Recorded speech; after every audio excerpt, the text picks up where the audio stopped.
स्वागत है आपका बी न्यूज नेशन में। मैं हूं आबिद हुसैन शेख। बीजापुर जिले को लॉकडाउन करने विधायक एमबी पाटिल की मांग। बीजापुर जिले में बढ़ते हुए कोविड-19 के मामले और अस्पतालों में बेड की किल्लत को देखते हुए बबलेश्वर विधानसभा मतक्षेत्र के कांग्रेस विधायक पूर्व गृह मंत्री एमबी पाटिल ने जिला इंचार्ज मिनिस्टर शशिकला जोड़े को पत्र लिखा है कि मरीजों को अस्पताल में दाखिला नहीं मिल रहा। यहाँ के डॉक्टर्स, नर्सिस और आरोग्य सिब्बंदी इलाज करने की स्थिति में नहीं है। यहाँ के सरकारी नौकर, पुलिस वगैरह कोविड-19 की चपेट में आए हैं। इन हालात को देखते हुए 15 दिनों के लिए लॉकडाउन करने का मांग की एमबी पाटिल ने। और खबरों के लिए देखते रहिए बी न्यूज नेशन।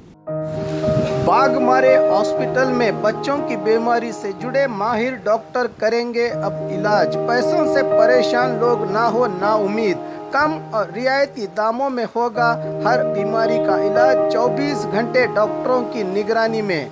जांच का समय होगा रोजाना शाम 7 से 8 बजे तक। बाघमारे हॉस्पिटल, सकाफ रोजा, 4 नंबर स्कूल के करीब, बीजापुर।